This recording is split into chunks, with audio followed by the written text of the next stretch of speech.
tek Gjandarmaria, unë mendoj që Kosova ka nevojë që të ketë institucionet e forta të sigurisë. Po jo ta ketë një emërtim serb. Pse ki probleme këtë emërtim? Se është gabim. Ç'është duhet me qenë? Është gabim.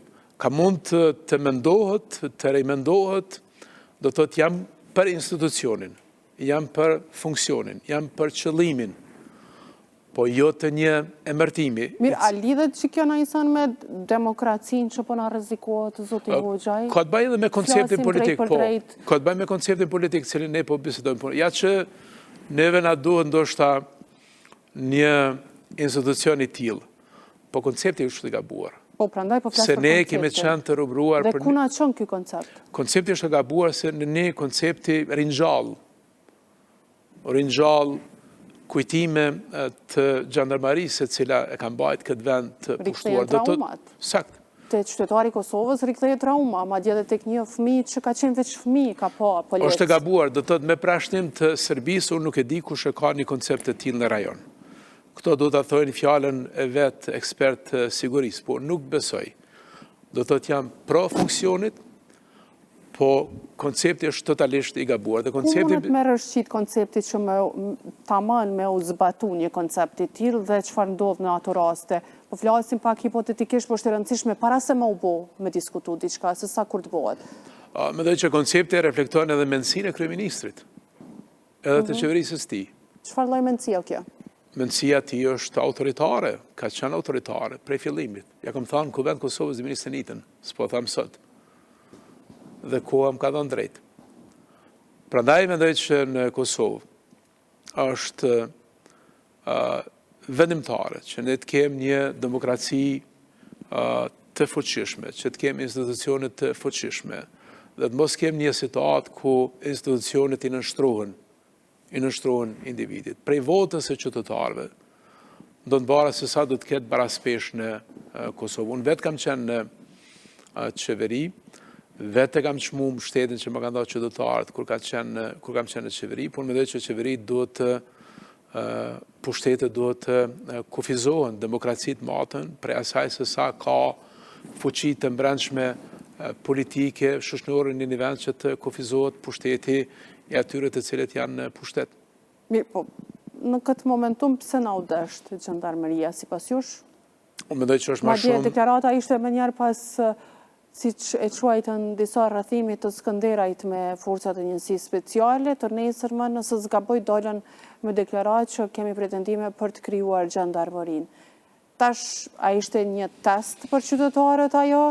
Se si po reagojnë nëse ka një forcë si Gjandarmeria, apo... Këtu janë 2-3 gjëra. E para, në vend se ne ta kishim temë serioze andrasimin e Kosovës në NATO, rritjen e kapacitetit të FSK-s, investimin e FSK, të kishim industri të... është ndarë këgja buxhet, zoti Hoxha? Është ndarë buxheti, cili ka qenë i planifikun kur kemi qenë në qeverisë. Vazhdimisht është parapaqe të rritet buxheti. Nuk e që e den. Është mirë që është ndarë. Na jemi çdo herë para fushatës, mas fushatës, në fushat jemi në shërbim të... Madje edhe policët rrugor nuk i kanë kushtet e mjaftueshme, siç duhet. Po është da shumë buxhet, po nuk është da buxhet sa që oficerët e FSK-s mos punojnë në drejtimtari, mas orarit e punës.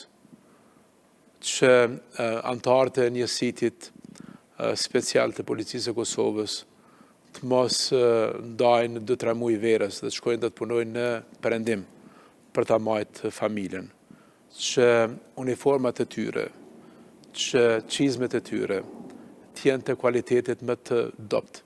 Prandaj mendoj që para se të shpallen projektet e tilla vetëm elektorale. Elektorale konsideroni? Elektorale, Okej. dhe me një kujtim të keq në përputhje me historinë e Kosovës. Mendoj që zoti Kurti do duhet të arrit kapacitetin e FSK-s, duhet të arrit buxhetin për FSK. Ne jemi për atë që buxheti për FSK-n të jetë 5%. 5% prej GDP-s. Nëse një politik e mençur e mbrojtjes do ta kishte buxhet për mbrojtjet e Kosovës rreth 5% të GDP-s së saj, unë mendoj që në Shtetet Bashkuara të Amerikës ne do ta kishim një përkrahje të madhe amerikane edhe evropiane për ta bërë Kosovën shtet antar të NATO-s. Kjo ka qenë tema, po me që zoti Kurti nuk po më rrinë që ta mbyll asnjë projekt ide, në fushata zgjedhore e shpall tituj të ri. Keni pa rrugën për Gjilanit se kanë kryer që 6 vjet, tash bën deklarate që do të bën hekurudh, është tallje. Prandaj edhe nuk po marr seriozisht një propozim të tillë. Nuk ju duket seriozisht edhe pse është formuar komisioni për këtë pjesë? Ata mund të bëjnë komisione, po do të thotë nuk di që ka bënë një reformë zoti Kurti në këto 6 vite të fundit. Prandaj do ta vazhdojmë na. E përmendet Shtetet e Bashkuara të Amerikës edhe Donald Trump ndan buxhet për sigurinë e Kosovës, për forcën e Kosovës. Po, dhe unë mendoj që është vendimtare më Shteti Amerikane. I vetëm si A do të kjo më shumë për te politikës që jemi në ombrellën e Shteteve të Bashkuara të Amerikës dhe kemi rrezik ta humbim këtë ombrellë nëse vazhdojmë kështu? Mbështetja që ka marrë Kosova gjatë tyre viteve të fundit për sektorin e mbrojtjes ka qenë simbolike. Simbolike. Ka qenë minimale. Po në proporcion me popullatën që jemi edhe me numrin e forcës, nuk është edhe shumë simbolike. Nuk mendoj, nëse ju shihni vetëm sa mbështetje ka marrë Shqipëria, natyrisht që Shqipëria është vend antar i NATO-s.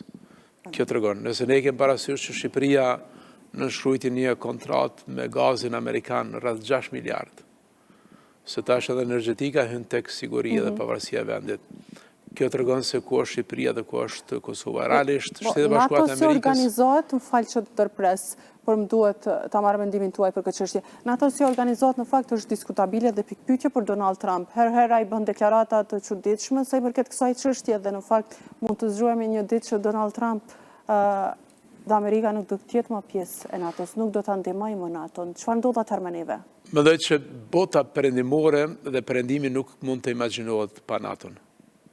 Ka vetëm një arkitekturë të sigurisë, e cila mbron perëndimin, dhe në një kohë kur është kthy rivaliteti mes fuqive të mëdha, në një kohë kur luftrat e vogla shihen vetëm si vazhdim i përplasjeve në mes të shteteve të mëdha, jam i bindur që amerikanët do t'i qëndrojnë NATO-s, do t'a zgjerojnë NATO, do t'a fuqizojnë NATO. Pyetja është ku jemi ne? Se ne ke mund t'a përdormë këtë situatë politike për t'a pas një proces i cili do të mund të përmbyllë, kur na po flasim tash, do të mund të përmbyllë me antarësimin e Kosovës në NATO. Presidenti Trump në mandatin e parë e antarësoi Malin e Zi në NATO, e antarësoi Maqedoninë e Veriut në NATO dhe çdo qeveri e cila do të ishte në funksion të shtetit të Kosovës. Do të thonë të Trumpit që ti ke një trashëgimi, ti ke disa arritje në fushën e NATO-s, të zgjerimit të saj, të mbrojtjes, të sigurisë së Ballkanit. Kjo është Mali i Zi dhe kjo është Maqedonia e Veriut. E kemi rrit kapacitetin mbështetjes buxhetore. Jem partner serioz të juaj në çdo gjë dhe kudo që ju duhet. Jam i bindur që e kish përmbyll antarësimin e Kosovës në NATO. Nuk ka kurrë më kritike sot për Kosovën se sa antarësimi në NATO. NATO është një organizatë e cila është nën udhëheqjen amerikane, sikur se është Bashkimi Evropian nën udhëheqjen gjermane dhe franceze. Prandaj mendoj që duhet qeveria e ardhshme ta ketë prioritet mbi prioritetet, se ne nuk e dim kjo valë e re e pasigurisë, e luftrave, e konflikteve, a mund të jetë e përkohshme, a mund të zgjat vetëm gjatë vitit 2026, apo mund të jetë një fenomen i cili mund të zgjat për dekada me radhë.